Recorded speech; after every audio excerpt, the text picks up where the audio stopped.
Hasard qui ont créé de grandes recettes, de grands desserts. Aujourd'hui, on vous fait découvrir les secrets de la tarte tatin. On raconte que deux sœurs, vous connaissez sans doute l'histoire, propriétaires d'un hôtel-restaurant à La Motte-Beuvron en Sologne, l'auraient inventé accidentellement il y a maintenant plus d'un siècle. Les desserts du hasard, c'est signé Johan Rolla et José Boulestex. C'est un dessert que nous dévorons avec gourmandise. Une robe caramélisée, un parfum charmeur, des pommes qui fondent dans la bouche. La tarte tatin, un classique parmi les classiques dont nous ignorons le plus souvent les origines. L'hôtel des Demoiselles Tatin, à la lisière du village de La Motte-Beuvron en Sologne, un lieu de pèlerinage pour les habitants de la commune, qui connaissent tous par cœur la légende de cet ancien fourneau conservé dans son jus depuis plus d'un siècle. Voici en fin de compte le berceau de la tarte tatin. On peut penser que c'est ici que l'erreur a été faite, enfin l'erreur où la légende en fin de compte a été créée. Une erreur en cuisine dont la fautive serait la cadette des deux anciennes propriétaires de l'hôtel, les sœurs Tatin. Caroline, là, ici, on la voit bien avec Stéphanie de ce côté-là. Caroline Tatin. En 1897 ou 1898, on ne sait plus très bien, la jeune femme, un peu tête en l'air, enfourne à la va-vite une tarte aux pommes dont elle vient d'oublier la pâte. Un peu plus tard, l'étourdi se rend compte avec effroi qu'il manque un ingrédient et pour se rattraper, étale in extremis une pâte au-dessus des pommes.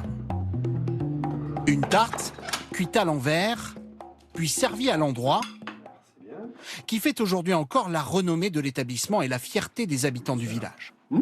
Ah, on en mange souvent, on en fait souvent.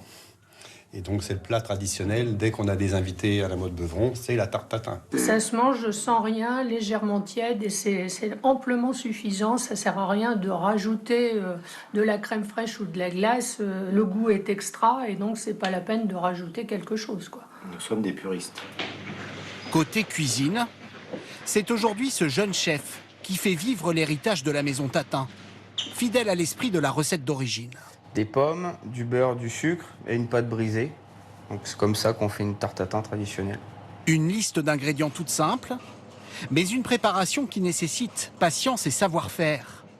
Ici, pas de moule à tarte, mais une sauteuse d'environ 5 cm de profondeur, où l'on dispose le beurre et le sucre, puis les pommes, tassées à ras-bord. Il y a 2 kg de pommes à peu près pour 8 personnes. 2 kg, 2 kg 200 de pommes, coupées en quartiers. Donc c'est vrai que ça représente pas mal de pommes. C'est assez gourmand, quoi, disons.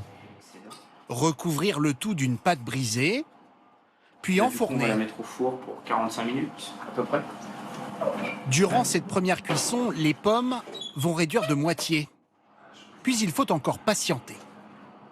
Là, on va faire 30 minutes de repos pour que la pectine de la pomme agisse.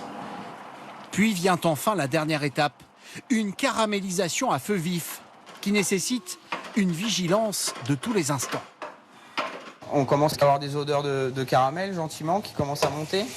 Après, il suffit de quelques secondes d'inattention, on est en train de faire autre chose, et puis c'est l'échec. Même les plus chevronnés retiennent leur souffle jusqu'au démoulage. Plus que l'erreur des sœurs Tatin, c'est leur audace qui suscite aujourd'hui encore l'admiration de ce chef. C'est vrai que c'est un gros coup de culot, quoi. Dire, vous voulez une tarte aux pommes, mais c'est pas grave, ils ont la tarte que j'ai fait ce soir, et puis on verra bien. C'est vrai que quand on pense à ça, c'est fou, quoi. Une tarte renversée et renversante, que d'autres s'emploient à promouvoir dans le monde entier.